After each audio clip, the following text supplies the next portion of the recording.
రాష్ట్ర ఆర్థిక పరిస్థితి ప్రజానికానికి అందరికీ తెలిసిన విషయమే. ముఖ్యమంత్రి గారు ఎంతో కష్టపడి ఆంధ్రప్రదేశ్ ని మళ్లీ గాడిలో ఎలా పెట్టాలి, ఆంధ్రప్రదేశ్ ఆర్థిక పరిస్థితిని మళ్లీ లైన్లోకి ఎలా తీసుకురావాలని చాలా కష్టపడతా ఉన్నారు.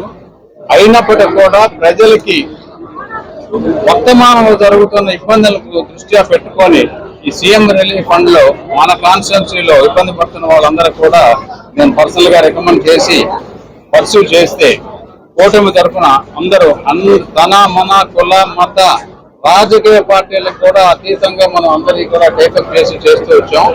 ఈ రోజు ముఖ్యంగా మనం ఎల్ఓఆర్ లో 33,99,710 రూపాయలు 61 చెక్కులు ఇవ్వడం జరిగింది. అట్లాగే ఎల్ఓసి ఒక 24 చెక్కులు 24 లెటర్ల లాగా ఇవ్వడం, అదొక 40,10,000 రూపాయలు ఇవ్వడం జరిగింది.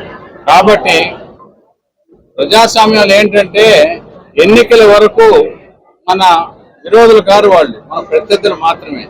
కానీ ఒకసారి ఎన్నికలు అయిపోయినాక ఇక్కడ ఉన్న ప్రజానికానికి మొత్తానికి నేను ఎమ్మెల్యేని, మన మొత్తానికి రాష్ట్రానికి ముఖ్యమంత్రి గారు చంద్రబాబు నాయుడు గారు, ఉప ముఖ్యమంత్రి గారు పవన్ కళ్యాణ్ గారు. కాబట్టి ప్రజలందరూ కూడా ఎటువంటి రకమైన సందేహాలు లేకుండా ఏ సమస్య వచ్చినా కూడా ఎమ్మెల్యే ఆఫీస్కి వచ్చి, ఎందుకంటే ఎమ్మెల్యేని మీరు అందరూ ఎంతో కష్టపడి ఇష్టపడి ఓట్లు వేసి గెలిపించారు కాబట్టి పని చేయించుకోవాలని చెప్పి నేను ప్రతిసారి చెప్తా ఉన్నాను. దాన్ని దృష్టిలో పెట్టుకొని ప్రజలందరూ ఇక్కడ ఉన్న లోకల్ నాయకులు కూడా అందరూ చాలా మంది అందుబాటులో ఉంటున్నారు.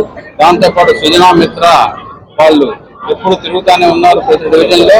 వాళ్ళు పూర్తిగా వాడుకొని సమస్యల్ని మా నోటీసులో తీసుకురావాల్సిందిగా మరొకసారి అందరికీ అభ్యర్థిస్తూ ఉన్నాను. అది